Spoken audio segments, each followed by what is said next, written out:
No sé en qué momento una rutina se convierte en un refugio. En mi caso, supongo que ocurrió después de la muerte de papá. Fue hace apenas 3 meses desde lo que me pasó, aunque algunos días parece que fueran solo 3 horas, o 3 minutos. Mi vida, esa vida que se supone que sigo llevando, transcurre entre mi trabajo en el geriátrico y la casa pequeña donde ahora vivo sola. Me levanto a las 6, preparo café sin azúcar, costumbre que heredé de mi padre, miro las noticias en la tele mientras la tostadora hace ese ruido insufrible, y salgo apurada porque siempre se me hace tarde, aunque ponga alarma para 20 minutos antes.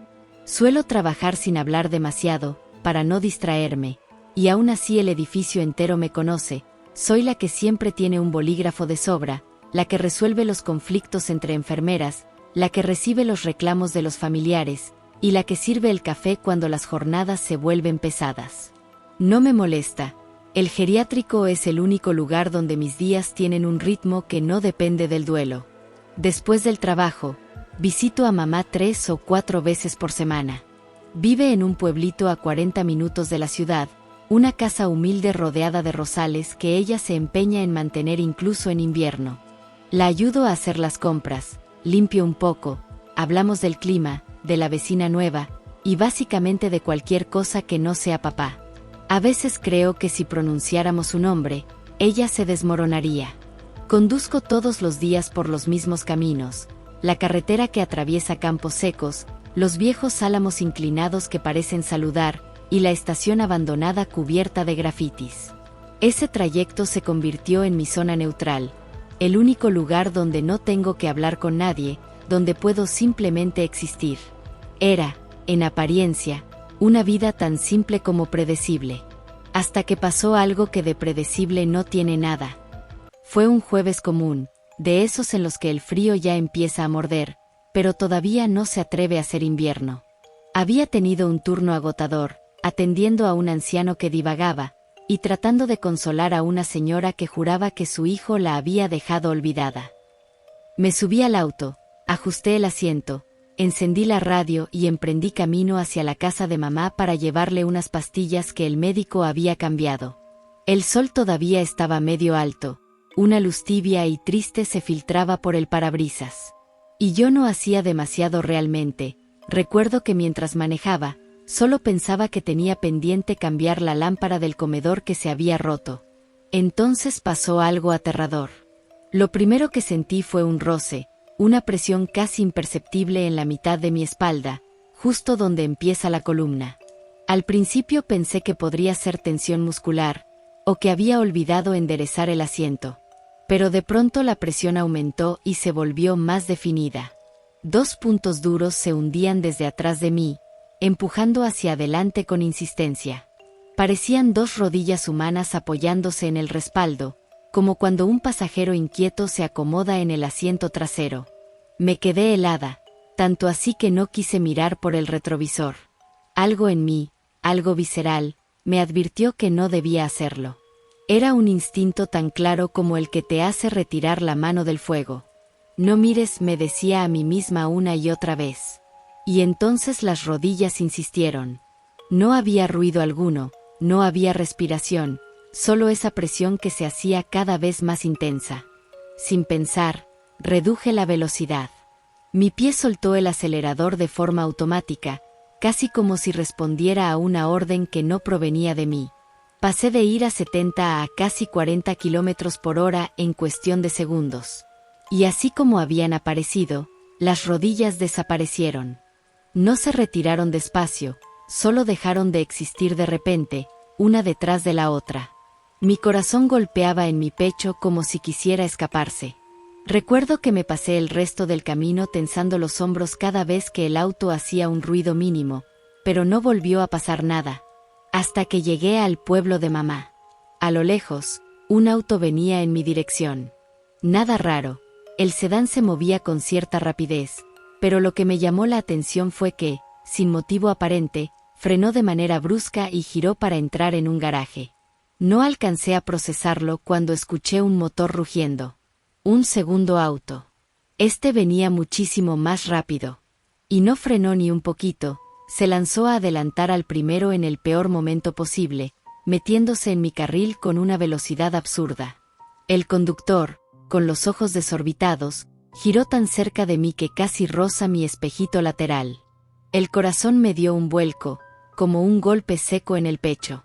Pensarlo todavía me da escalofríos, pero si yo hubiese mantenido mi velocidad normal, si no hubiese reducido cuando sentí esas rodillas, ese impacto habría sido mío. Me detuve unos metros más adelante. Apagué el motor y me quedé respirando como si acabara de correr una maratón. No quise pensar, no quise unir los puntos en ese momento. Pero más tarde la conclusión inevitable me heló la sangre. Alguien me frenó, y me salvó la vida. La segunda vez ocurrió una semana después. Papá ya llevaba 4 meses muerto, pero todavía había días en que abría la heladera esperando encontrar el queso que solo él comía. Era una noche de guardia. Salí a las 2 de la madrugada, vencida por el cansancio. El estacionamiento de atrás del geriátrico estaba a oscuras, iluminado apenas por un farol que parpadeaba como si estuviera muriendo. El aire helado me raspó la cara. Yo caminé rápido hacia el auto, sin ganas de prolongar mi estadía en esa penumbra. Abrí la puerta, me senté y cerré. El silencio era tan absoluto que escuchaba mi respiración amplificada dentro del habitáculo. Apoyé la espalda en el asiento para relajarme, y fue entonces que sentí algo increíble. Eran 2 manos, una en cada hombro, apoyándose con suavidad, como cuando alguien se inclina desde atrás para abrazarte.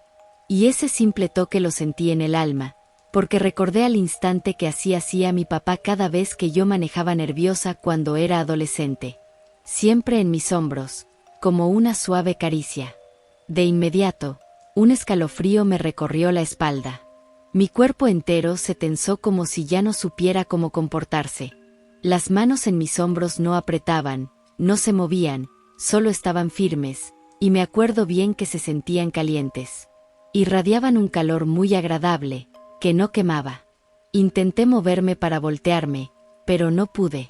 Intenté hablar y solo salió un susurro cortado. Una parte de mí decía que salga del auto. Otra me decía que no me mueva. Y otra, la más profunda, decía sabes bien quién es. Aún así, el miedo era tan grande que las lágrimas empezaron a brotar antes de que pudiera controlarlas. Con un esfuerzo enorme, conseguí levantar la vista hacia el retrovisor. No había querido hacerlo conscientemente, pero algo dentro de mí necesitaba saber. El espejo reflejó el interior oscuro del auto. Primeramente estaba vacío, solamente mi presencia ahí dentro.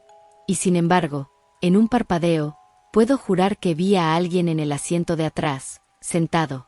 Fue por apenas un segundo, quizá menos, pero alcancé a ver que esa figura totalmente sólida tenía el rostro de mi padre. La luz tenue de afuera iluminó sus rasgos cansados y su barba entrecana. Sus ojos estaban fijos en mí. No movía los labios, pero su expresión era de alivio, de despedida alegre. Luego desapareció, y con él, las manos también se retiraron. Pero esta vez sí se movieron, como si se deslizaran hacia atrás con suavidad, hasta que se fueron. El retrovisor volvió a mostrar solo oscuridad. Encendí el motor con los dedos temblando, y arranqué sin mirar atrás, como si quedarme otro segundo pudiera romper algo en mí. Conduje hasta mi casa sin radio, sin pensamiento claro, sin respirar del todo. Estacioné, cerré con llave y me quedé un rato abrazando el volante, tratando de comprender, o quizás esperando a que mi padre vuelva a aparecer, con la esperanza de poder verlo mejor, tal vez incluso hablarle. Pero no volvió a aparecer nunca más. Durante semanas, traté de convencerme de que había sido el sueño, la fatiga, un juego cruel de mi memoria hambrienta. Pero no había forma de ignorar lo evidente. Conocía esa sensación. Conocía esas manos. Mi padre tenía una forma muy particular de apoyarla sobre mis hombros, como si me guiara sin guiarme, como si reforzara en silencio que yo podía con todo. Él lo hacía siempre que estaba asustada al volante. Y la primera vez, cuando sentí esas rodillas. Recordé algo más tarde. Mi papá siempre viajaba sentado atrás mío cuando íbamos a visitar a mamá, porque decía que así veía mejor la ruta. Y cuando quería que disminuyera la velocidad, Me empujaba suavemente el asiento con las rodillas, riéndose de mi irritación. No sé si él me estaba cuidando, o si simplemente necesitaba despedirse mejor. Pero sé esto. Si esos rodillazos no me hubieran detenido aquella tarde, yo habría tenido un accidente terrible. Y tal vez no haya sido él, o tal vez sí. Pero desde aquellas dos experiencias, hay algo que nunca volví a hacer: manejar pensando que estoy sola. Qué lindo final, ¿no? Una presencia protectora, una hija agradecida y un adiós que va más allá de la muerte. Hermoso, conmovedor.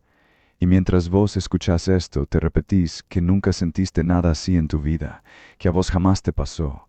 Aunque, qué raro, ¿no? Esa sensación de que alguien te mira cuando manejas de noche, ese escalofrío sin motivo, esa presión leve en la espalda que siempre atribuís al asiento. Tranquilo, solo debe ser tu imaginación, sí, debe ser. Si llegaste hasta acá es porque el video te gustó, así que regálame un pulgar arriba y una suscripción. Así juntos podemos crear una comunidad muy activa. Sin más que decir, me retiro.